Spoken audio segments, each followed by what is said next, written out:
Have you ever thought about something for the whole day, thinking about everything that could happen and what you would do if it were to happen? And by the end of it, you end up feeling completely drained, like you've done so much. But when you look at your progress sheet, you're no closer to completing your task than when you were when you first started. Congratulations, you've just spent your day overthinking. Don't get it confused with planning, ladies and gentlemen. This right here is overthinking. It is not the same and it is undeniably bad. Today I want to delve into a more personal struggle that I go through. We will be looking into why overthinking feels like a good use of your time in the moment. How it prevents us from actually progressing by wasting our time on things that we shouldn't even focus on. We'll also look into the differences between proper planning and overthinking, looking at why exactly proper planning is good and time efficient and why overthinking is a waste of time. And finally, we will look into how we can stop overthinking and overanalyzing on things that don't matter, while acknowledging and planning around things that do.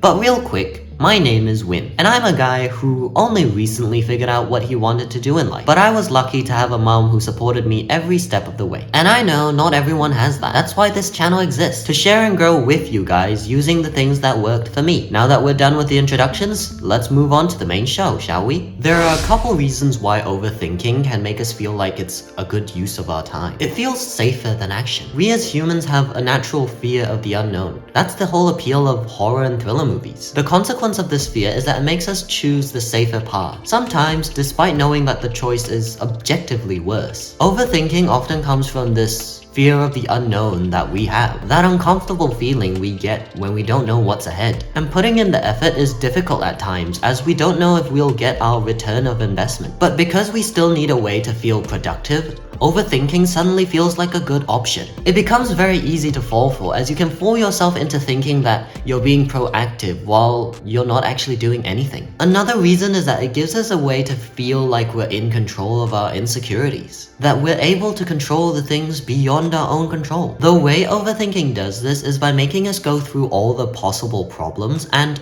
imagining all the things that we would do if it were to actually happen. But the issue with this is that it makes us plan for the what-ifs that are unrealistic and could never happen. Especially if you haven't taken your first step. Your mind is constantly looking to solve problems. It is not looking for the next step to progress, as that is not satisfying. Your brain simply wants to solve the problem and get the dopamine hit it gets from solving issues. It doesn't get that from planning, simply because planning doesn't mean anything if you don't do the things on your list.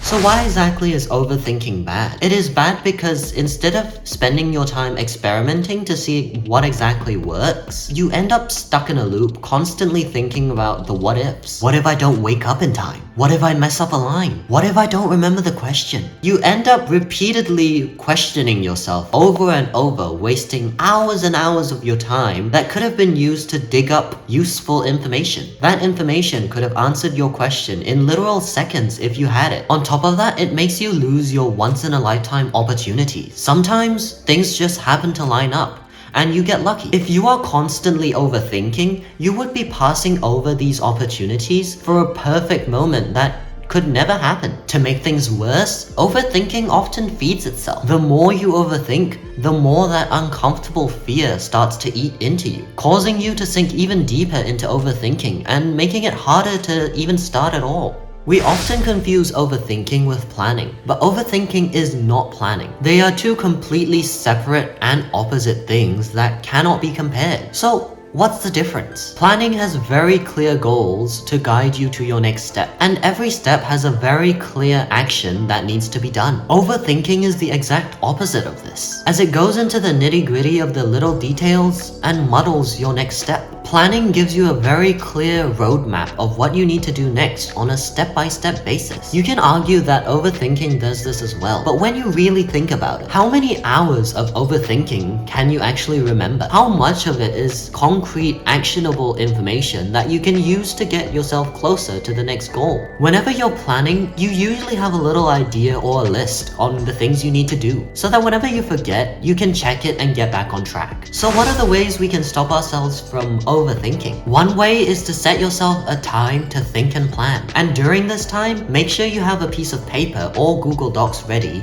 to write down your notes. Be very conscious in your planning. Instead of thinking of the what ifs, make sure to plan for your next action and write down every step. Once that timer is over, Your time to think is up, and your time to start doing starts. The list that you wrote down is there to stop you from thinking again. All you need to do now is to follow the steps that you've written down. Another thing is to plan for the smallest thing that you can possibly do right now at this very moment, as you fear the unknown. And as you start doing the task, you slowly understand what you're doing and realize that there's nothing to fear. This can cause you to cascade into doing more and more, eventually completing your task. Finally, remember, you've only been productive if you have the results to prove it. You can think for hours and hours, but if you don't have anything to show for it, that time may as well be wasted time. So, we have learned that overthinking is bad because it causes us to go on long goose chases that lead us to nowhere, as well as wasting our time making us feel like we've been productive when there's no result to show for it. We can solve this by setting a time limit to how much we can think and plan. And while you're planning, write down every actionable step that you can do. Make sure that these steps are small and easily achievable. Finally, remember that you've only been productive if you've got the result to show for it. I hope that this has helped you guys get over your overthinking and focus more on doing and getting your hands dirty. Thank you for watching, and I'll see you next time. We'll also look into the differences between proper planning. And finally, we will look into how we can stop overthinking and overanalyzing. It becomes very easy to fall for, as you can fool yourself into thinking. Another reason is that it gives us a way. But the issue with this is that it makes us plan for the what ifs. I am stuttering. Okay. Let's go into the bloopers. Wasting hours and hours of your